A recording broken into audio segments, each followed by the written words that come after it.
네, 존경하는 국민 여러분, 박병석 국회의장님, 선배 동료 의원 여러분, 그리고 정세균 국무총리님과 여러 국무위원 여러분 안녕하십니까? 저는 살맛 나는 도시, 살고 싶은 도시, 생생도시 안산 단원을 출신 국회의원 김남국입니다. 오늘 국회는 헌정사상 처음으로 법관 탄핵소추안을 가결했습니다. 재판 개입이라고 판단한 법원의 판결에 근거해서 중대한 헌법 위반 행위에 국회가 심판을 한 것입니다. 이것은 사법부의 독립을 지키기 위한 것이고 헌법 질서를 수호하는 국회의 책무를 다한 것입니다. 국회가 국민을 대신해서 헌법과 법률에 따른 적극적인 책임과 의무를 다해야 합니다.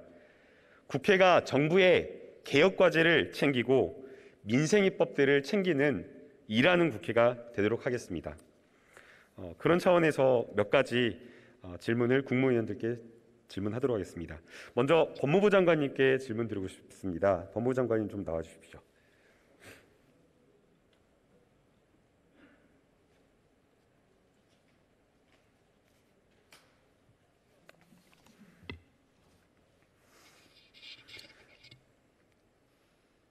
네, 장관님 우선 축하드립니다.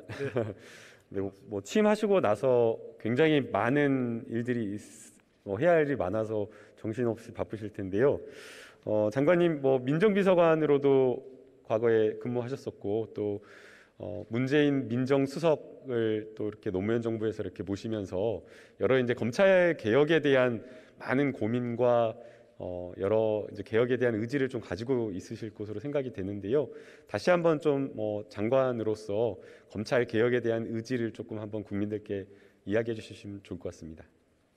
네, 이미 문재인 정부 들어와서 검찰 개혁의 큰 골조는 상당 부분 만들어졌습니다. 의원님 잘 알다시피 공수처가 이제 발족을 했고요.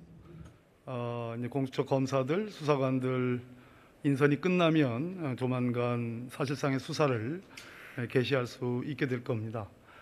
올 1월 1일부터는 아시다시피 검경 수사권 조정에 따른 수사권 개혁이 시행이 됐습니다. 그런 측면에서 매우 큰 기대를 갖고 있으나 그 제도가 잘 안착돼야 될 필요가 있는 과제가 있는 것 같습니다.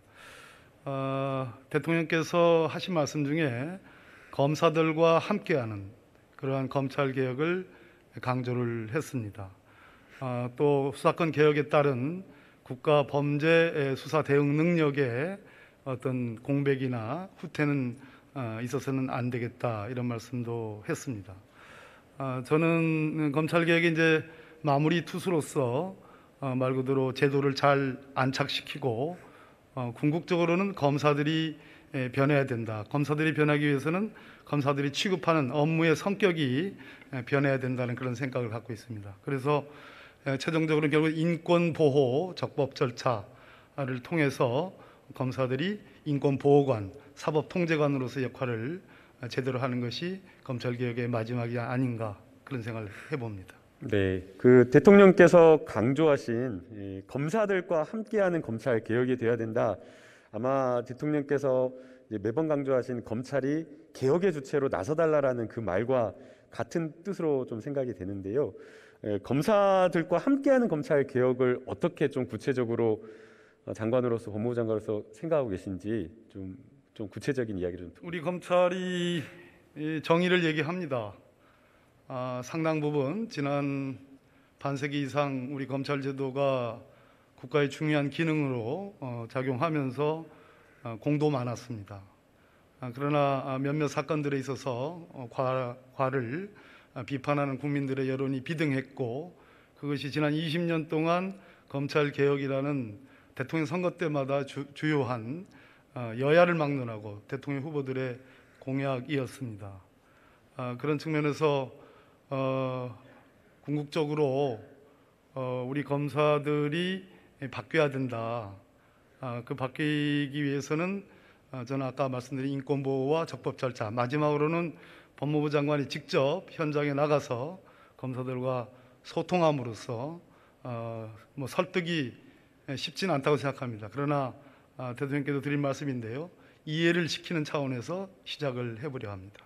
네, 많은 국민들이 검찰 개혁을 그렇게 오랫동안 세게 해오는데도 검찰은 여전하다, 바뀌지 않는다라는 그런 이야기를 좀 많이 하는 것 같습니다.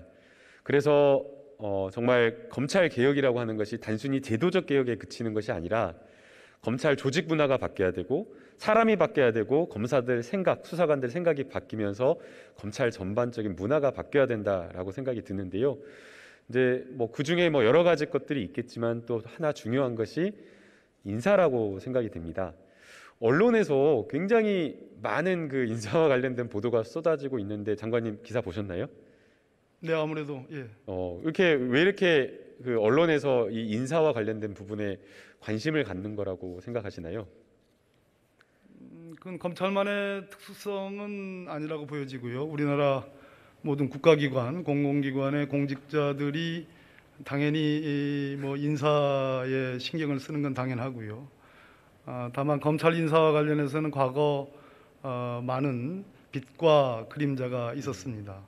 참여정부 때 도입된 검찰총장의 의견을 들어 검사들의 보직을 법무부장에 제청하고 대통령께서 최종적인 인사를 하는 데 있어서 그 검찰총장의 의견을 듣는다라는 그러한 의미에 대해서 말 그대로 정말 아전인수적인 그런 해석들이 있었습니다. 지금 우리 정부에 들어서서도 정말 몇 차례의 이 검찰 인사가 있었습니다. 처음에 박상기 장관님부터 시작해서 조국 장관님, 또 추미애 장관님 여러 차례의 인사가 있었는데 나름대로 어떤 원칙과 기준을 갖고서 인사를 해왔습니다. 반대로 검찰 내부에서는 특히 윤석열 검찰총장이 취임하고 나서 인사에 대한 반발이 심했습니다.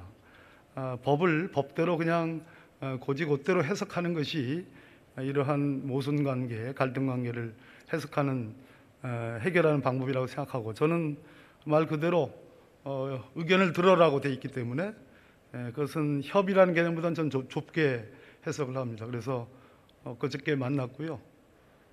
앞으로도 한 차례 더 만날 예정입니다. 네, 그 인사와 관련되어서 검찰총장의 의견을 듣는 것이고 그게 검찰총장 마음대로 인사를 한다라거나 아니면은 합의한다거나 아니면 일부 들어주고 일부는 또 안 들어주고 이런 식의 인사는 아닌 것이죠.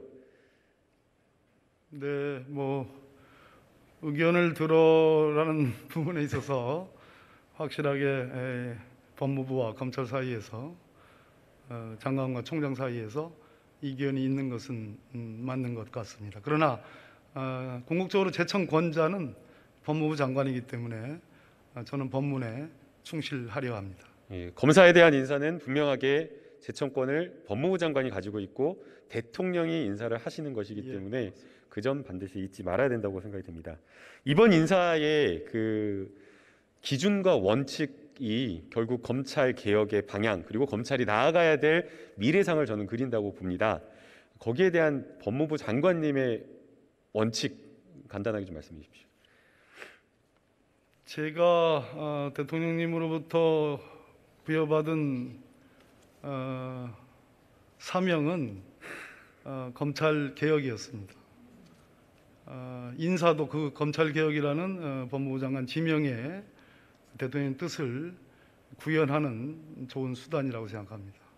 아까 마무리 투수로서 검찰 개혁의 내용에 대해서 인권 보호, 적법 절차 그리고 방법으로서 소통을 말씀드렸는데요. 그런 측면에서 검찰 개혁에 충실한 인사여야 된다라는 생각이 들고 다만 조직이 매우 불안정하다라는 검찰 내부의 구성원들의 얘기들이 꽤 있습니다. 그것의 원인은 차치하더라도 그런 현상이 있는 것도 사실이고요. 그래서 검찰 개혁과 함께 조직을 안정을 취하는 그런 기준도 중요한 원칙으로 삼을까 합니다. 네, 이번에 장관님께서 하시는 첫 인사가 이 검찰 개혁의 후퇴냐 진보냐를 평가하는 그런 어떤 잣대가 될 수 있고 또 그 다음에 이 검찰 내부에서 정말 일하려는 사람, 개혁하려고 하는 사람, 좋은 검사들이 존중받는 검찰 조직이 되느냐라는 것을 평가하는 첫 번째 시험대가 될 것이기 때문에 원칙에 따른 인사 꼭 해주시리라 믿습니다. 네, 좋은 지적이십니다. 다음으로 그 김학의 전 차관 불법 출국 금지 의혹 수사와 관련되어서 좀 장관님께 여쭙겠습니다. 장관님, 그 출입국 관리법상 출국 금지 처분은 누가 할 수 있는 건가요? 출입국관리법 4조에 법무부 장관이 수사기관에 의한 긴급 출금에 대한 사후 승인권이 있고요. 법무부 장관에 의한 직권 출금이 있습니다. 모두 다 법무부 장관 소관사항입니다. 법무부 장관이 하는 것이기 때문에 이것은 법원 판사의 영장에 의해서 하는 인신 구속이라든가 아니면 압수수색 절차 이런 것과는 성질상 어떻게 다른가요? 사법처분이 아니고 행정처분입니다. 예, 사법처분이 아니고 엄연히 법무부 장관이 하는 행정처분인 거죠. 그렇습니다. 예, 장관님, 그 2012년 대법원 판례, 이 판례를 아실지 모르겠는데요. 출국 금지 요청이 요건을 구비하지 못하였다라는 사유만으로 출국 금지 처분이 당연히 위법하게 되는 것은 아니다라는 이 대법원 판례 혹시 아시나요? 예, 잘 알고 있습니다. 예, 지금 이 사건에 적용시켜 보면 어떤 해석을 저희가 판단할 수 있을까요? 저 케이스는 국세청장이 이 요건 불비에 그런 출국 금지 신청이 있었는데 법무부 장관이 이 출금을 허락하는 그러한 승인하는 그러한 케이스로 알고 있습니다. 그러니까 저 판례의 핵심 취지는 요건 불비라 하더라도 법무부 장관의 그 출국 금지권과 함께 한목적으로 판단하라라는 그러한 판례인데요. 이 사건하고 비교, 이 사건은 지금 아시다시피 의원님 수사가 매우 광범위하고 빠르게 진행되고 있기 때문에 이 사건에 직접적으로 제가 뭐라고 말씀드리기는 좀 곤란합니다만 제가 갖고 있는 의문은 왜 우리 검찰이 과거에 절차적 정의를 왕왕 무시하면서 실체적 정의라는 이름 하에 많은 인권에 눈먼 그런 케이스가 있었는데 온 국민의 정말 지탄을 받았던 김학의 사건을 왜 절차적 정의를 세우는 수단으로 삼았느냐, 그 케이스로 삼았느냐라는 점에 대해서는 법무부 장관으로서 상당한 의아스럽게 생각하고 동의하기 어려운 측면이 있습니다. 장관님 지적하신 대로 앞서 두 차례나 김학의 사건은 무혐의 처분을 받았습니다. 그 사건에 대해서 무혐의 처분을 한 검사에 대한 감찰이나 징계 진행된 바 있습니까? 우리 의원님 아시다시피 우리 형사소송법은 절차적 정의와 실체적 정의를 동등한 가치로 천명을 해놓고 있습니다. 앞서 경찰의 무혐의까지 포함하면 경찰에서요. 그리고 검찰의 두 차례에 갇힌 무혐의, 그것이 최종적으로는 특별수사단에 의해서 13차례의 성접대가 있었다. 그것이 법원에 의해서 확인됐지만 공소시효가 다 만료돼서 처벌할 수 없다라는 면소 판결이 났습니다. 그러면 과거의 검찰이라면 실체적 정의 차원에서 1차, 2차 무혐의의 원인들을 따지고 거기에 대해서 봐주기, 제19 감사기 수사를 했던 것에 대해서 단죄를 하는 것이 맞을 겁니다.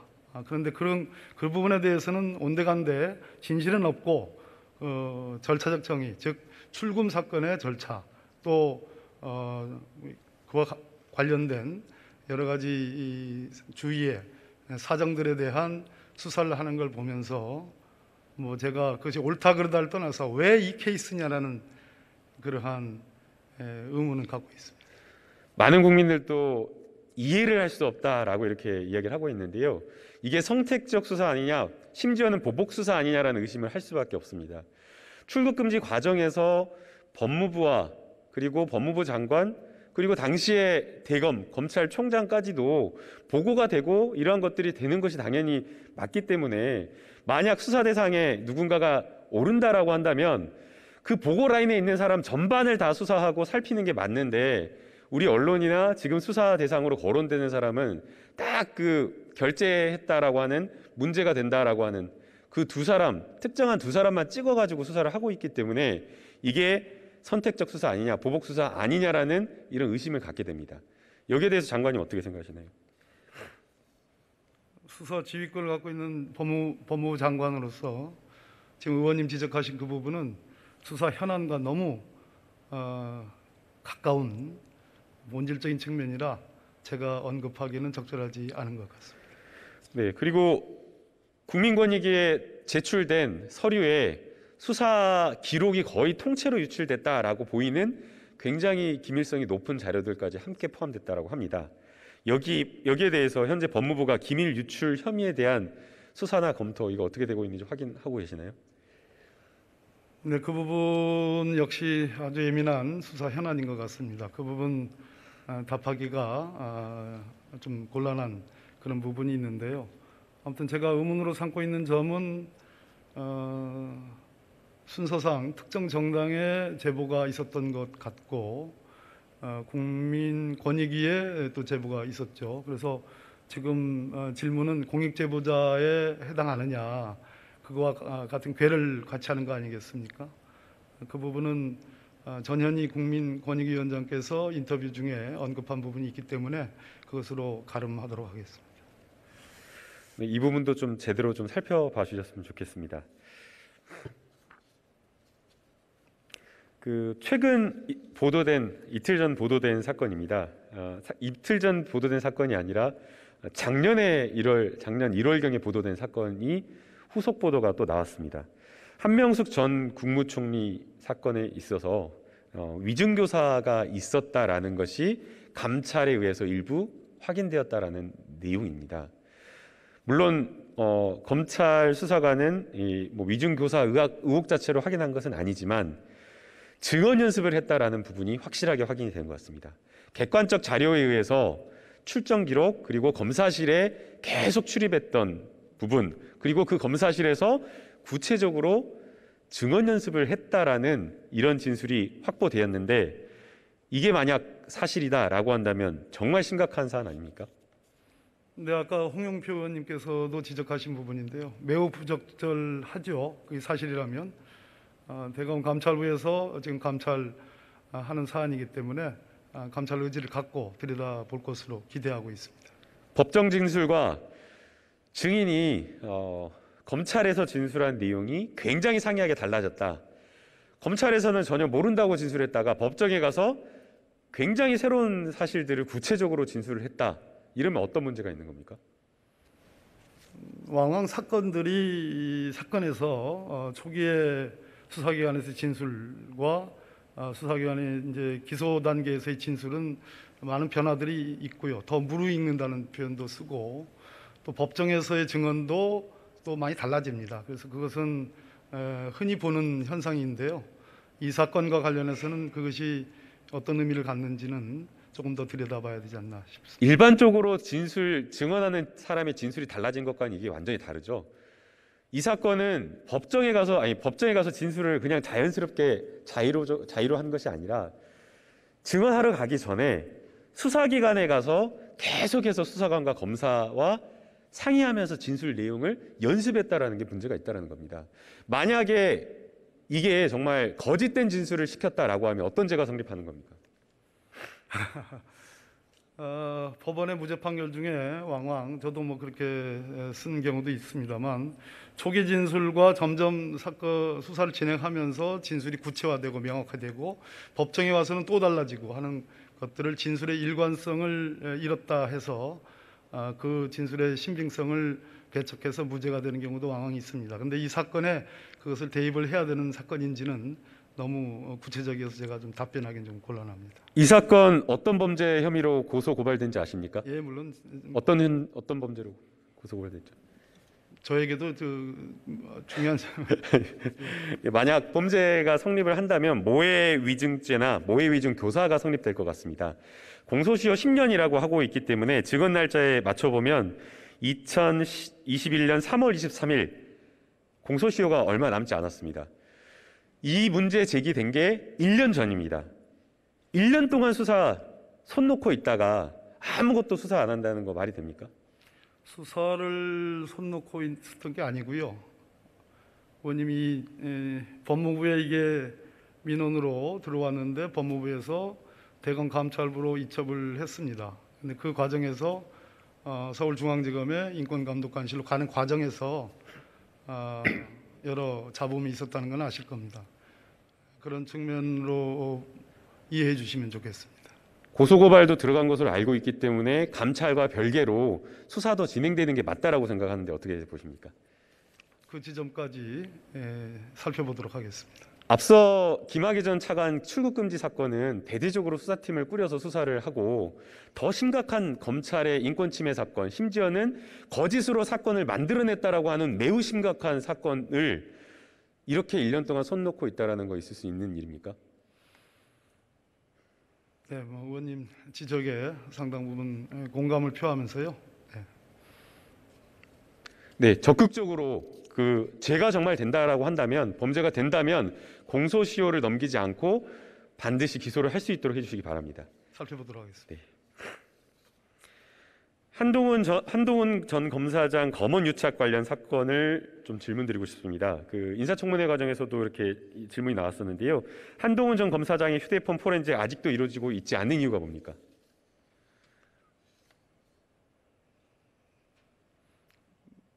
뭐 대단히 예민하고 중요한 사건입니다. 보도상으로는 저도 이 사건에 대해서 구체적인 수사 상황을 보고를 받지를 못했습니다. 그러나 제가 의원 때부터 관심을 뒀던 사건인데 보도상으로는 수사하는 수사팀에서는 무혐의 의견을 갖고 있고 서울중앙지검장은 거기에 대해서 최종적인 승인을 하고 있지 않는 그러한 현상으로 지금 알고 있습니다. 아까 제가 말씀드렸듯이 절차적 정의와 실체적 정의라는 사이에서 차이가 있지 않습니까? 그런데 실체적 정의가 영원할 수도 없는 것이고 또 절차적 정의를 이유로 들어서 실체적 정의를 무제한적으로 배척하기도 어려운 것이 현실 아니겠습니까? 경우에 따라서는 특별한 사정이 있는 경우에 실체적 정의를 끝까지 파악하는 그것도 매우 중요한 일이고 우리 검찰은 과거에 무한대의 수사라는 이름으로 절차적 정의를 희생시켜가면서 실체적 정의라는 정의 관철이라는 이름으로 수년간 수사한 사례는 지금도 과거에도 수없이 많이 있어 왔습니다. 저는 이 사건은 포렌식이라는 지금 수사 현안 그리고 첨단 과학 수사 기법이 지금 대두되는 문제인데요. 저는 이 부분에 대해서 제가 알기로는 상당한 정도로 포렌식 기법이 발전돼 있고 그 발전된 기법 하에 조치가 있는 것으로 그렇게 알고 있습니다. 예, 실제 이 아이폰 잠금 해제를 한다라고 하는 셀레브라이트 홈페이지를 가서 확인해 보니까 아이폰 11도 잠금이 해제된다라고 합니다. 이 부분에 대해서 기술적인 부분 확인된 바가 있을까요?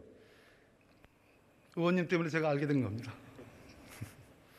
유일한 증거물이 아이폰을 보지 않고 불기소 처분을 한다고 하는 것은 불완전한 제대로 되지 않은 수사 결론을 내리는 거기 때문에 이 수사도 장관님께서 확실하게 좀 꼼꼼하게 챙겨주시길 바랍니다. 예, 그러도록 하겠습니다.